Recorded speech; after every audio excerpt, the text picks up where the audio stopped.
మాకందరూ కూడా చాలా గర్వకారణంగా మేము భావిస్తున్నాం. మా సాహితీ కళావేదిక ద్వారా నిన్ను సన్మానించుకోవడం కూడా చాలా ఆనందంగా ఉంది. నిజంగా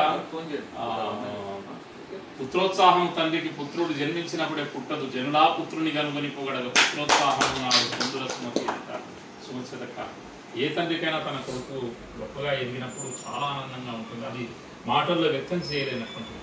కాబట్టి ఈరోజు నిజంగా మీరు ఇంత గొప్పగా ఇంత మంచి చదువుకుని గొప్ప స్థానంలోకి రావడం అనేటటువంటిది కేవలం మీ వరకే కాదు, మీ వ్యక్తిగతానికే కాదు, ఈ సమాజానికి కూడా ఎంతోమందికి స్ఫూర్తివంతంగా ఉంటుంది. మీతో పాటు కలిసి చదువుకున్నటువంటి వాళ్ళకి కానీ ముందు తరాలకు కానీ చక్కటి స్ఫూర్తివంతంగా ఉంటుంది. కాబట్టి మరి ఉద్యోగ జీవితంలో కూడా ఇప్పుడు ఎట్లాగైతే మీరు కష్టపడి ఈ పోస్ట్ మీరు ఒక సైంటిస్ట్గా ఎదగడానికి మీరు ఎంత కృషి చేస్తున్నారో, ఉద్యోగ జీవితంలో కూడా అంతకంటే అంచెలంచెలుగా ఎదిగి మన దేశానికి గర్వకారణమైనటువంటి స్థాయిలో మీరు ఎదగాలని నేను మనస్ఫూర్తిగా ఆకాంక్షిస్తున్నాను. ఇస్రో అంటేనే భారతదేశానికి ఒక దిక్సూచి లాంటిది. మరి నిజంగా తొలినాళ్ళలో ఇస్రో ఏ రకంగా తన ప్రస్థానాన్ని సాగించింది అనేటప్పుడు మన అందరికీ కూడా తెలుసు.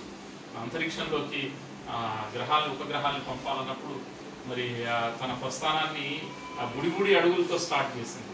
ఈరోజు ప్రపంచం గర్వించే స్థాయిలో మన ఇస్రో ముందుకు సాగడం అనేటటువంటి మన అందరికీ కూడా తలెత్తుకొని తిరిగేటట్టుగా అంత స్థాయిలో ఉంది. కాబట్టి ఆ ఇస్రోలో ఉద్యోగం మన వనపర్తి అబ్బాయి ఉద్యోగం సాధించడం అనేటటువంటి మాత్రం మాకు చాలా ఆనందంగా ఉంది.